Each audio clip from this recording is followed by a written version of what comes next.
कहानी शुरू करने से पहले वीडियो को लाइक और चैनल को सब्सक्राइब करना ना भूले। एक जंगल के बड़े और घने पेड़ पर एक गौरैया का जोड़ा यानी चिड़ाचिड़ी का जोड़ा रहता था। वो उस पेड़ पर अपना घोंसला बनाकर बड़ी खुशी खुशी अपना जीवन बिता रहे थे। मौसम बदला और धीरे धीरे आया सर्दियों का मौसम। हल्की बूंदाबांदी से ठंड और बढ़ चुकी थी और अब हल्की ठंड कड़ाके की ठंड में बदल चुकी थी। एक दिन ठंड से बचने के लिए कुछ बंदर उस पेड़ के नीचे ठिठुरते हुए पहुंच गए। उन्होंने ठंड से बचने के लिए उस पेड़ के नीचे पनाह लेना बेहतर समझा। तेज ठंडी हवाओं से सभी बंदर कांप रहे थे और बहुत ही परेशान थे। पेड़ के नीचे बैठने के बाद वो आपस में बात करने लगे कि अगर कहीं से आग सेंकने को मिल जाती तो ठंड दूर हो जाती और उन्हें कुछ राहत मिल जाती। तभी एक बंदर ने देखा कि वहीं पास में कुछ सूखे पत्ते और सूखी लकड़ियां पड़ी हैं। उन्हें देख उसने दूसरे बंदरों से कहा कि चलो इनको इकट्ठा करके जलाते हैं, जिससे हमको ठंड नहीं लगेगी। उन बंदरों ने उनको एक जगह इकट्ठा किया और उन्हें जलाने का उपाय सोचने लगे। बंदरों की बातें और उनकी ठंड मिटाने की कोशिश को पेड़ पर बैठी गौरैया देख रही थी। ये सब देखकर उससे रहा नहीं गया और वो बंदरों से बोली कि तुम लोग कौन हो?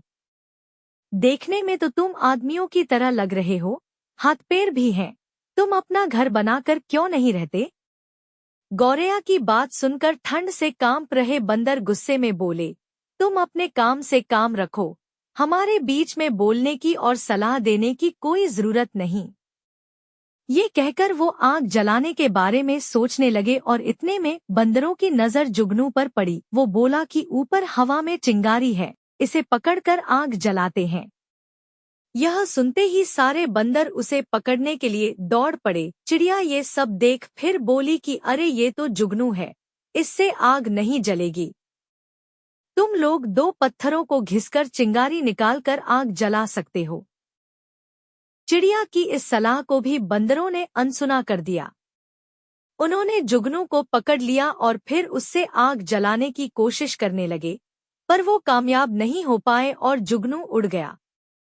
इससे बंदर दुखी और निराश हो गए। चिड़िया से रहा नहीं गया तो उसने फिर सलाह दी कि आप लोग पत्थर रगड़कर आग जला सकते हो, मेरी बात मानकर तो देखो। चिड़िया की इस बात से बंदर बेहद चिढ़ गए और एक गुस्साए बंदर ने पेड़ पर चढ़कर चिड़िया के घोंसले को तोड़ दिया। यह देख चिड़िया दुखी हो गई और डरकर रोने लगी, क्योंकि उसका आशियाना उजड़ चुका था। इसके बाद वो चिड़ाचिड़ी का जोड़ा उस पेड़ से उड़कर कहीं और चला गया। कहानी से सीख। मूर्ख और बेवकूफ को सलाह व उपदेश देने से उल्टा हम ही नुकसान और परेशानी में आ सकते हैं। केवल बुद्धिमान और समझदार को ही सलाह देने का फल मिलता है। हर किसी को ज्ञान या उपदेश देने की बजाय उसी को सलाह देनी चाहिए जो समझदार हो और बातों को समझ सके। मूर्ख को सलाह देना अपने पैरों पर खुद कुल्हाड़ी मारने जैसा होता है।